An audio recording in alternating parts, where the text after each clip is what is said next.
Bwana, ngoma inaanza na miaka ya nyuma sana, mwaka 2002 nchini Nigeria, jijini Lagos. Tunamuona mama yuko anamvuta kijana wake, anamtoa kwenye mji mmoja hivi ambao pale kwenye ule mji kuna binti ambaye ni rafiki wa huyo kijana. Kwa hivyo anaenda kwenda pale kuonana na ule binti. Mama anasema pale hapamfai kijana wake kwa sababu ni watu maskini sana. Wao ni matajiri, kwa hivyo hawapaswi kuchangamana na wale watu. Tunarushwa mwaka 2026. Huyo binti black anaitwa Lisa, huyo white anaitwa Kim. Sasa wana project ambayo kila mwaka baada ya miaka kadhaa waga wanafanya kwa ajili ya kusaidia jamii, na kiongozi wa hii program ni Lisa. Kwa hivyo yuko anashirikiana na Kim. Sasa hapa wanataka kuibuka na project tena ya kusaidia jamii kwa upande wa wanawake kujiinua kibiashara pamoja na vijana. Sasa hapa wako wanawaza kwamba watatoa wapi pesa, kwa sababu kuna makampuni ambayo waga yanawapa msaada kwenye kila project ambayo wanakuwa niibuka nayo kwa ajili ya kusaidia jamii. Kwa hivyo kabla ya kuanzisha programu yoyote lazima watafute makampuni ya kuwasponsor ili waweze kupata pesa ya kusaidia katika hiyo project yao. Basi baadaye Lisa akaenda kwa huyu mcheza anaitwa Toby. Toby anafanya kazi kwenye kampuni moja ambalo kila mwaka kila wanapoanzisha project mpya hili kampuni linawapa msaada wa kifedha katika kufanikisha hilo jambo lao. Kwa hivyo Lisa akaenda kwa huyu mchizi kumuomba kwamba kama itawezekana tena basi wapewe msaada katika hii project yao mpya ambayo wanataka kuianzisha. Toby akasema hakuna shida, atalifanyia kazi na atampa mrejesho. Lisa baadaye amerudi nyumbani, ana mpenzi wake ambaye anaitwa Daniel. Sasa leo Daniel bwana akamfanyia bonge la surprise Lisa kwa kumvisha pete ya uchumba na kumuomba kuwa mke wake siku za hivi karibuni. Lisa alifurahi kweli kweli kwa sababu ni ndoto ya kila mwanamke kuolewa na kutengeneza familia, au sio? Huku Toby amekwenda kuonana na huyu mchizi anaitwa Alexander. Siku nyingi, miaka mingi imepita hawajaonana. Alexander yeye alikuwa yuko huko Marekani. Kwa hivyo amerudi nchini Nigeria na rafiki yake ni Toby. Sasa Toby amefurahi kweli kweli. Ni washikaji toka utotoni wako pamoja. Wakapiga pale stori nyingi sana na nini safi. Upande wa pili kuna hawa ni wazazi wake Alexander. Wana huyu binti hapa anaitwa Adiza. Sasa wazazi wamemchagulia huyu binti mtoto wao Alexander amuoe kwa sababu wameona ni chaguo safi kabisa kwa ajili ya kijana wao. Sasa Alexander alipokuja hapa akauliza kwamba vipi kuhusu familia ya huyo binti? Wao pia ni matajiri kama sisi? Mama akasema ndio, ni matajiri kama sisi, lakini kwa sasa wameyumba kidogo kiuchumi, lakini wako vizuri kweli kweli.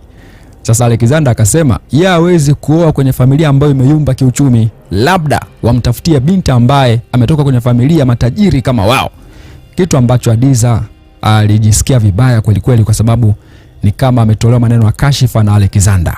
Huku ofisini kwa Lisa yuko hapa na rafiki yake Kimu, wanafuraha kweli kweli kwamba kampuni ambayo Toby anafanyia kazi imekubali bwana kuwa sponsor tena kwenye project yao mpya ambayo wanataka kuianzisha kwa ajili ya jamii. Wanafuraha sana ise, kwa sababu hiyo kampuni imekuwa ikiwa sponsor kila mwaka. Yaani tangu wameanzisha hii project hiyo kampuni iko nao mpaka leo hii. Ni kitu ambacho wao wanajiuliza mpaka wanakosa majibu. Yaani ni shukrani gani ambayo wataipa ile kampuni, wanakoswa ise cha kuipa. Huku Alexander kaenda kwa Adiza, nyumbani kwake Adiza.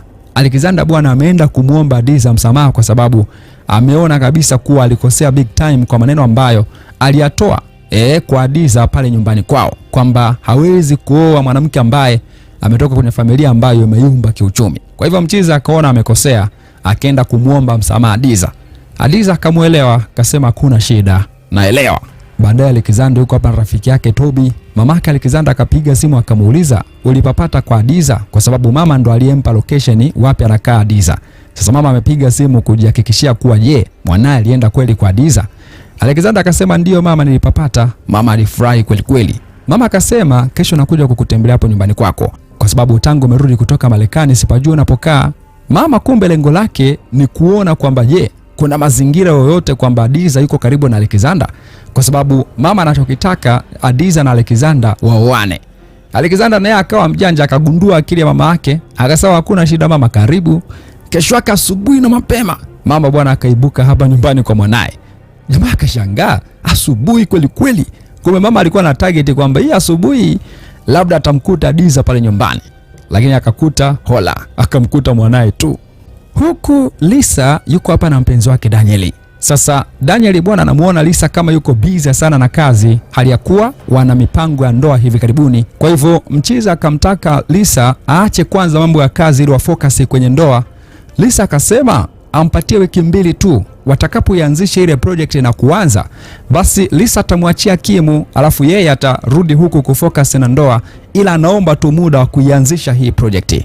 Jamaa kulizia kabisa kwa sababu anaona mke wake yani ni kama haipe attention kabisa ndoa yao. Lisa baadaye alipofika ofisini akamuelezea rafiki yake Kimu kuhusiana na Daniel kwamba anamtaka afocus kwenye ndoa, achane kwanza na kazi. Sasa Kimu naye akamwambia Lisa kile kile kwamba kwa nini asikupe wiki 2 tu, utakapoianzisha hii project utaniachia mimi, alafu wewe utarudi kuendelea na mambo ya ndoa yako. Lisa akasema ndicho nilichomwambia, lakini mchizi ni kama hajalizia kabisa. Ila Lisa akasema anajua hiyo yote ni kwa sababu anapendwa sana na mume wake. Kwa hivyo kwake ni furaha pia, lakini hata iacha kazi, atafocus na kazi, baadaye atakwenda huko kwenye mambo ya ndoa. Huku mama yuko hapa na mwanae Alexander. Sasa mlango ukagongwa, Alexander kwenda kufungua, ni Adiza amekuja hapa kwa sababu tangu siku hilo wameombana msamaha. Alexander na Adiza wamekuwa ni watu wa karibu. Kwa hivyo Adiza anakuja kwa Alexander, Alexander anaenda kwa Adiza. Mama alifurahi kweli kweli kumuona Adiza pale na kuona kabisa kuwa jambo lao linaenda kukamilika, Adiza kuolewa na Alexander. Basi bwana, baadaye jioni Toby akaja hapa kwa rafiki yake Alexander. Sasa leo tunafunuliwa kitu ambacho tulikuwa tufahamu kwa muda mrefu. Kumbe bwana, ile kampuni ambayo Toby anaisimamia ni kampuni ya rafiki yake Alexander. Yaani ile kampuni mmiliki ni Alexander. Toby yeye ni msimamizi tu, na ndo kampuni ambayo imekuwa ikimsupport Lisa kwenye kila project ambayo anaianzisha. Kila mwaka, kila ambapo anaanzisha project mpya, hii kampuni iko bega kwa bega na Lisa. Alexander ameyafanya hao yote kwa Lisa ni kwa sababu Lisa ni rafiki yake tangu utotoni, anampenda tangu utotoni.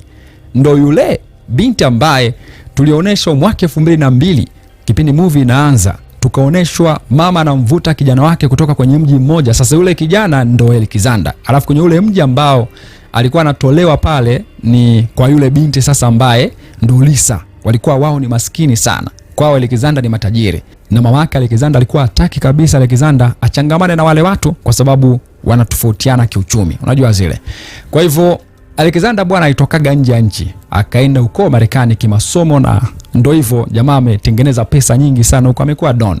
Familia yao pia ni matajiri, kwa hivyo ana pesa. Ndio maana sasa akaamua kufungua kampuni, na ile kampuni akampa Toby aisimamie, na ndio imekuwa ikimsupport Lisa kwa sababu ni binti ambaye alikuwa anampenda sana tangu utotoni. Na Lisa hajui chochote kwamba ile kampuni ambayo Toby anafanyia kazi ni kampuni ya Alexander. Yeye amekuwa tu akifikisha taarifa kwa Toby, anaomba kuwa apeleke kwenye kampuni yake kama anataka msaada na nini, na msaada unatoka, lakini hajui chochote. Na Lisa sidhani kama hata anakumbuka kwamba aliwahi kuwa na rafiki anaitwa Alexander, kwa sababu ni miaka mingi imepita tangu Lisa tengane na Alexander. Alexander akaenda zake Marekani, Lisa akabaki zake hapa Nigeria. Kumbe Alexander yeye bwana alimweka moyoni mtoto wa kike na amemsupport katika maisha yake kwenye kila kitu ambacho anakuwa anakifanya. Sasa leo Toby yuko hapa anamwambia Alexander kuwa ataendelea kujificha kwa Lisa mpaka lini? Kwa nini asijitokeze tu akaweka wazi kwamba yeye ndo amekuwa akimsupport Lisa kwenye mishe zake zote ambazo anazifanya? Lakini Alex akawa anaogopa, yani anampenda mtoto wa kike kiasi kwamba yani kujitokeza na kusema kuwa ni mimi anaogopa. Yani anaona atanielewa kweli, atajisikiaje? Na ukumbuke kwamba Lisa ni mchumba mtu na soon anaelekea kuolewa. Na Alexander amekuwa akiinvest muda mrefu pesa nyingi kwa mtoto wa kike. Mtoto wa kike bila kujua chochote, sasa sijui itakuwaje. Toby akapiga simu kwa Lisa akamweleza kwamba bosi wa kampuni ambayo anaifanyia kazi anataka kuonana na wewe. Lisa alifurahi kweli kweli kwa sababu hata yeye alikuwa anataka sana kuonana na huyo bosi kwa sababu amekuwa akimsupport miaka mingi sana kwenye kila project ambayo anianzisha. Kwa hivyo alikuwa na furaha sana na akakubali. Basi bwana kweli baadaye Lisa akaendelea sehemu ambayo aliahidiana kukutana. Sasa amefika hapa alipomwona Alexi. Sasa Alexi akatoka kumfuatia kinywaji, akabaki na Toby pale.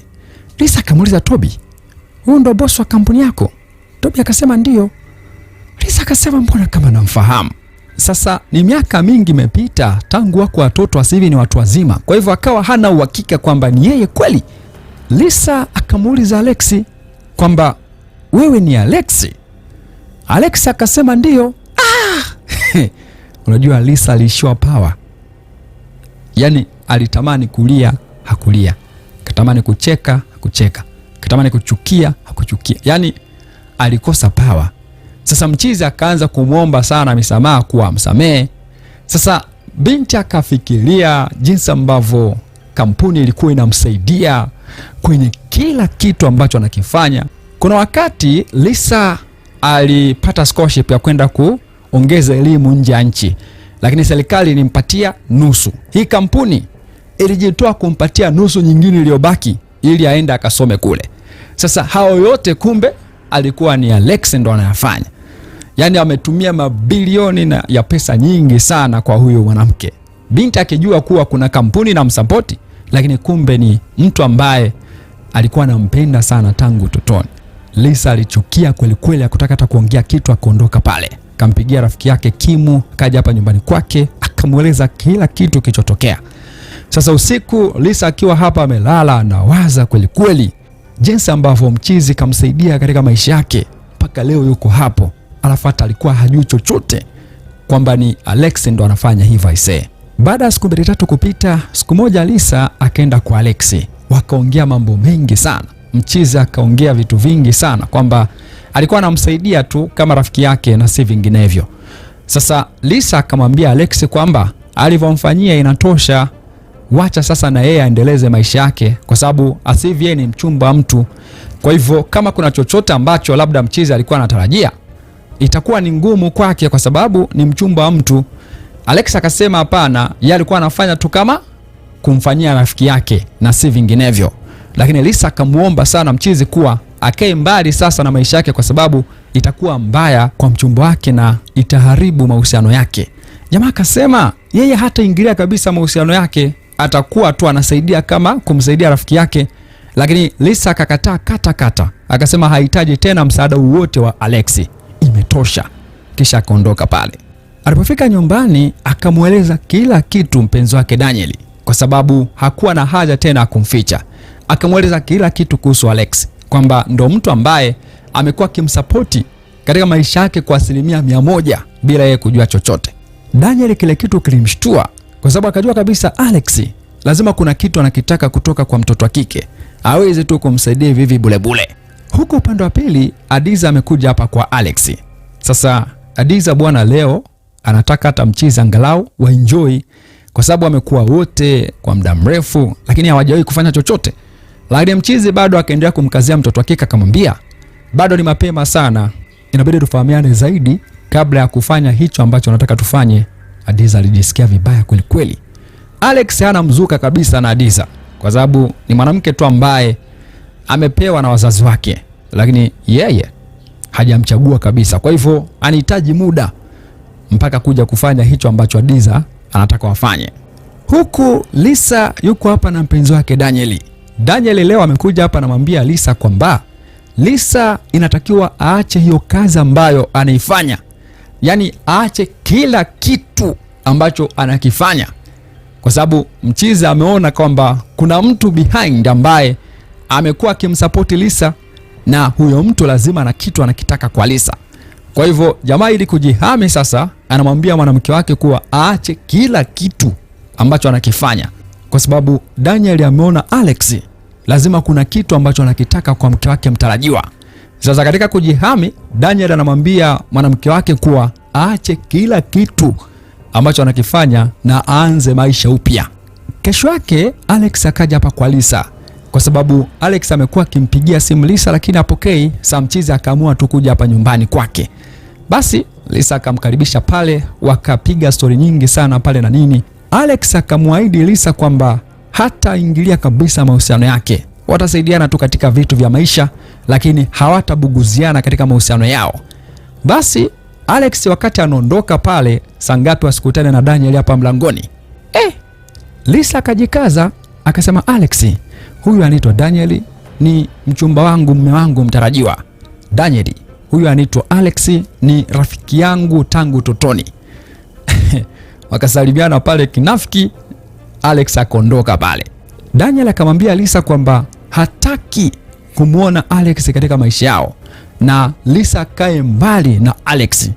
Lakini Lisa akasema Alex sio mtu mbaya kama unavyomfikiria, kwa sababu Lisa naye kashamweka wazi Alex kwamba yuko kwenye mahusiano yake, na Alex akamwaahidi kuwa hata mbuguzi kabisa katika mahusiano yake, watakuwa ni marafiki tu wa kawaida.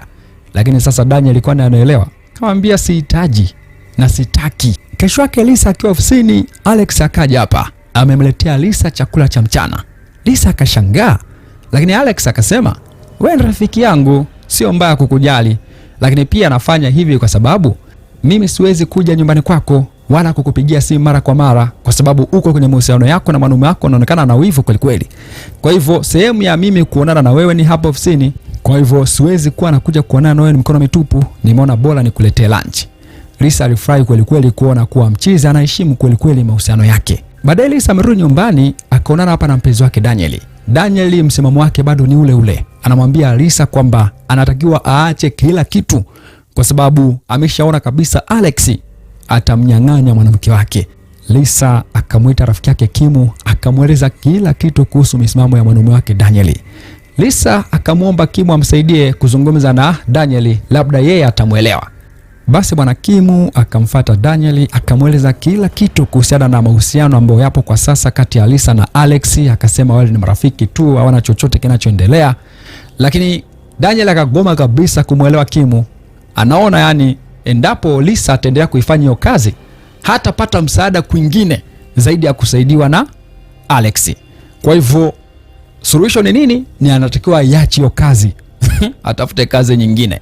Baada ya kupita wiki kadhaa, Lisa akiwa anaendelea kufanya kazi yake, Daniel akamfuata akamwambia kama amegoma kuacha hiyo kazi yake, basi kuanzia leo yeye na Daniel ndo basi. Unajua Lisa kuamini, lakini Daniel ndo akamaanisha hivyo, akaondoka pale. Lisa alilia kweli kweli, kwa sababu hawezi kuiacha hiyo kazi. Yani sio kwamba eti anifanya ili apate maslahi, ila anafanya kwa sababu anaipenda, anapenda kusaidia jamii. Kwa hivyo hakuwa na namna zaidi ya kukubali mahusiano yake yavunjike, lakini sio kuacha kazi ya kusaidia jamii. Japo ilimuumiza kweli kweli. Baada ya wiki kadhaa kupita, tunaonyeshwa Adiza yuko hapa kwa Alex. Adiza anampenda kweli Alex, lakini Alex anaonekana hayuko tayari kabisa kuwa na Adiza. Sasa Adiza amechoka kwa sababu jamaa amechukua muda mrefu, bado hahitaji kuwa kwenye mahusiano na Adiza. Huku Lisa yuko hapa rafiki yake Kim, wanapiga stori hapa. Sasa Kim akamgusia Lisa kwamba muda mrefu umepita sasa, uko single. Sasa mtu ambaye Lisa kwa sasa uko naye karibu ni Alex. Sasa Kim akamgusia kuwa ina maana huna hisia zozote zile na Alex, mwanaume ambaye kwa sasa uko naye karibu na mwanaume ambaye amekufanya mpaka umefika hapo katika maisha yako. Lisa hakutoa majibu yaliyonyoka zaidi ya kujichekesha chekesha tu pale. Kesho yake hapa Alex tunaoneshwa yuko hapa anaandaa meza na nini, inaonekana na mgeni hapa anakuja. Sasa mamake bwana akawa amefika hapa.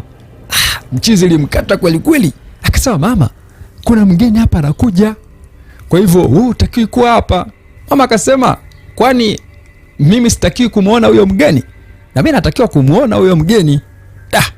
Basi bwana muda si mrefu, kumbe bwana ni Lisa ndo alikuwa anakuja hapa kwa Alex. Alex bwana akamtambulisha Lisa kwa mama yake kwamba mama, huyu ni rafiki yangu anaitwa Lisa, ni mfanyabiashara, ni msomi, ana degree ya biashara, lakini pia anamiliki kampuni kubwa kweli kweli hapa mjini. Mwaka jana ametangazwa kuwa miongoni mwa wafanyabiashara wenye kampuni kubwa ambazo zimefanya vizuri nchini. Mama alifurahi kweli kweli. Hawa ndo aina ya wanawake ambao anataka mwanae awe nao. Sasa mama alipomwangalia Lisa kwa makini, saka mkumbuka bwana, mwaka 2002 ndo alikuwa rafiki mkubwa wa Alex. Akasema wewe, ni wewe? Lisa akasema ndio. Mamako yuko wapi siku hizi? Akasema yupo mjini, anaendesha biashara zake, ana mozi. Mama alishangaa kweli kweli. Sasa Alex amefanya hivyo kwa sababu anamjua mamake anapenda watu matajiri. Kwa hivyo ameamua kumweka wazi hivyo Lisa kwa mamake, kwa sababu kumuonesha kuwa Lisa kwake ni bora kuliko Adiza aliyemchagulia, ambaye kwa sasa familia yao imeshayumba kiuchumi. Basi Alex akamchukua Lisa pale, wakaondoka kwenda zao chumbani, wakamwacha mama pale. Alex bwana ikabidi awe muwazi kwa Lisa, akamwambia anampenda sana, anahitaji kuwa naye katika maisha yake. Amempenda toka utotoni mpaka leo utu uzimani hivyo. Jamaa bado anampenda sana Lisa. Sasa Lisa ukizingatia tena yuko single, ndo hivyo kashapigwa chini na Daniel, na Alex amemsaidia sana katika maisha yake mpaka leo yuko hapo. Kipato chake kimebadilika na maisha yote ni kwa sababu ya Alex. Lakini yote na yote ni kwamba wamependana tangu utotoni, na yeye pia alikuwa anampenda sana mchizi, lakini ndo hivyo jamaa alipoteaga akaenda zake Marekani huko. Kwa hivyo hakuwa na namna ya kukataa zaidi ya kukubali, na rasmi wakaingia kwenye mahusiano ya kimapenzi. Na hapo ndo kwa mwisho wa hii ngoma yetu ambayo inaitwa Prepared for Love.